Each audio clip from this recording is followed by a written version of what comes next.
अगर आपको बड़े पॉडकास्ट देखना पसंद नहीं है और कम समय में आपको ज़्यादा स्किल्स और नॉलेज चाहिए तो बने रहिए पॉडकास्ट कुणाल क्लिप्स के साथ। खालीपन को क्यों परस्यू करना चाहिए? एज यू सेड, जैसे हम ऑफ कैमरा बात कर रहे थे, क्यों हमें खालीपन से दूर नहीं भागना चाहिए? मैं आपसे काउंटर क्वेश्चन पूछूंगा कुणाल। मैं पूछता हूं कि क्यों नहीं परस्यू करना चाहिए?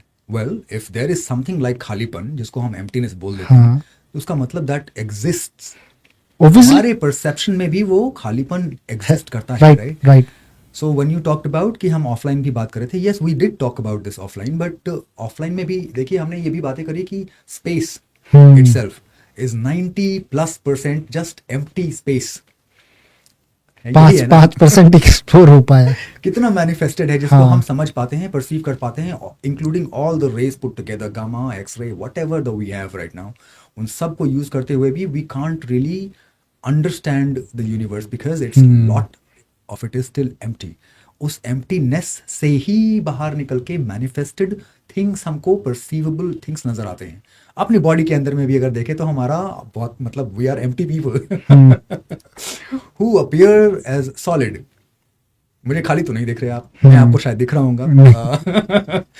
बट हम हैं तो खाली, और इतना जब खाली स्पेस है हमारे आसपास में, हम उससे दूर भाग रहे हैं,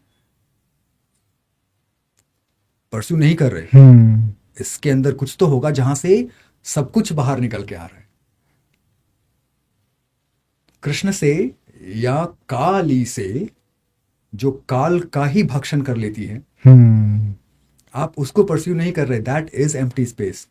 उसी काली के अंदर तो सब कुछ मैनिफेस्टेड और अनमैनिफेस्टेड एग्जिस्ट करता है। तो हमको उसको इतना फॉलो करना चाहिए। What are we scared of?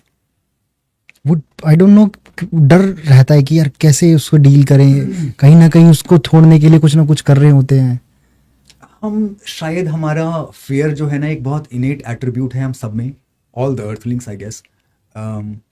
तो जो भी अनचार्टेड टेरिटरीज होती है ना, हमको सबसे पहले थोड़ा बहुत फियर होता है कि व्हाट इफ, क्या ही हो, है ना? इस भय को तो कम से कम सबसे पहले निकालना पड़ेगा when you are in a journey where in you are trying to, आप ऐसी चीज की खोज कर रहे हैं जिसका आपको सही में कोई पता नहीं है, ना आप उसके एट्रीब्यूट जानते हैं, आपने पढ़ा है उसको, आपने फील एक्सपीरियंस नहीं किया है। जब वो एक्सपीरियंस में उतर के आएगा तब वो आपके ज्ञान चक्षु खुलेंगे, आप समझ पाएंगे may be the subtleties of it. ये सब करने के पहले सबसे पहले तो भय त्यागिए। पानी में उतरने से पहले अगर आपको पानी में डूबने का वो लगेगा तो स्विमिंग तो कभी नहीं सीखेंगे हम। So it needs, you need to sort of break yourself to create something new. आप किसी नई चीज का सृजन करने से पहले उसका तो अंत होना सबसे पहले जरूरी है। अंतः अस्ति प्रारंभ, they say, you know, the end is the beginning. Why is end so scary? There is nothing, ये एंड और बिगिनिंग के बीच में कुछ है नहीं वैसे। It is just a process, एक दूसरे में ट्रांसम्यूट होता हुआ प्रोसेस, राइट। लेकिन हमको डर है, तो उस भय को तो त्याग देना चाहिए। कहीं हेल्प नहीं करता हमको।